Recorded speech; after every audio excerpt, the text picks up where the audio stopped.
pals, I have a Christmas story for you. It's an old one and you may have seen a movie about it or seen it on the TV. It is called A Christmas Carol. Scrooge was hard and sharp as flint. The cold within him froze his old features and made his eyes red and his thin lips blue. He was a squeezing, wrenching, grasping, scraping, clutching, and miserly man. Scrooge's business partner, Jacob Marley, had been dead 7 years, but the sign over the office door still said Scrooge and Marley. It was Christmas Eve, and Scrooge was busy at work. Across the room, Bob Cratchit tried to warm himself at his candle.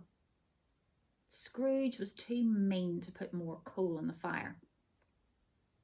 "Merry Christmas, Uncle!" cried a cheery voice. "I'm collecting money for the poor." It was Scrooge's nephew, Fred. "Bah!" said Scrooge. "Humbug." "At least come for dinner with us tomorrow," said Fred. "Bah!" said Scrooge again. "Humbug." At last it was time to close the office. Bob Cratchit hurried home, but not before stopping to slide down an icy hill. It was Christmas Eve after all. Christmas Eve was the same as any other day to Scrooge. His house was dark and dreary. Darkness was cheap, and Scrooge liked it. As Scrooge sat alone, he heard a strange noise, like someone dragging heavy chains up the stairs from the cellar. "Humbug," said Scrooge. "I don't believe it." But Scrooge's face changed colour when a familiar figure appeared. "I am the ghost of Jacob Marley," cried the figure, clanking the chains it dragged behind it. "You will be haunted by 3 ghosts, Scrooge. The first when the clock strikes 1. Later that night, Scrooge awoke to the dong of the church bell. Suddenly, the room was filled with light, and Scrooge found himself face to face with a strange figure. "Who are you?" asked Scrooge.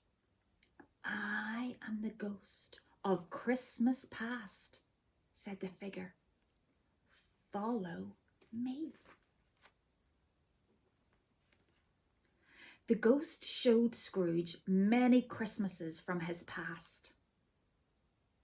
It showed him the Christmas when Scrooge was left to spend the holidays at school, all alone. It showed him a Christmas party given by his first boss, Mr. Fezziwig. Finally, the ghost showed Scrooge the Christmas he left Belle, his one true love, to concentrate on making money. "Show me no more," said Scrooge. Dong! Scrooge woke in his bed again. When he opened the door to the next room, green leaves decorated the walls, and the loveliest Christmas foods were heaped on the floor. In the middle of the food sat a jolly giant. "Come in," boomed the giant. "I am the ghost of Christmas present."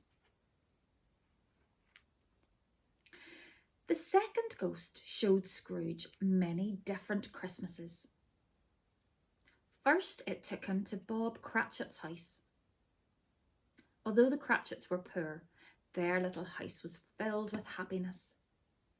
"God bless us, every one," said the sickly-looking Tiny Tim. Then the ghost took Scrooge to his nephew Fred's house. It was full of Christmas fun and laughter. In every house they visited, the ghost sprinkled the spirit of Christmas. Dong! The church bell struck again, and the ghost of Christmas present disappeared. In its place stood a tall, mysterious ghost wrapped in a black cloak. "Are you the ghost of Christmas yet to come?" asked Scrooge. The ghost said nothing, but just pointed forwards. "Lead on," said Scrooge. "I will follow you. Lead on, ghost." The third ghost showed Scrooge Christmases that had not yet happened. It showed him people talking about a man who had died. The man had been so mean that no one missed him.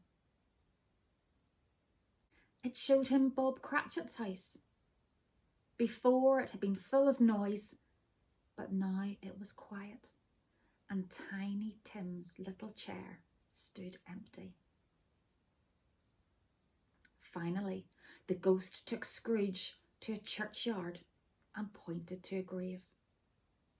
Scrooge crept, trembling, towards it and read his own name.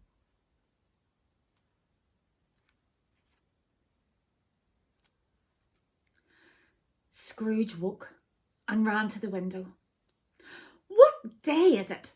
he called to a boy outside. "Why, Christmas Day," replied the boy. "Ha!" laughed Scrooge. "I haven't missed it. Merry Christmas, everybody." Scrooge gave the boy money to buy the biggest turkey in the shop. "I'll send it to Bob Cratchit's," he laughed. "It's twice the size of Tiny Tim." That afternoon, Scrooge went to dinner at his nephew's house. He was the perfect guest and joined in all the fun. And what's more, he gave a very large donation to the poor. The next morning, Scrooge was at work extra early. "You're late," he growled when Bob Cratchit arrived. "I'm not going to stand for this any longer. I'm going to raise your pay and try to help you and your family, Bob." Scrooge was better than his word. He did it all and much more. And to Tiny Tim, he was like a second father. And so, as Tiny Tim said, God bless us, everyone. I enjoyed that book. I love the film, but I think I love the book even more. I hope you have a wonderful Christmas. Remember to be kind to your families, to think about other people, and to be safe. And we'll all see you back in school after Christmas. Bye bye.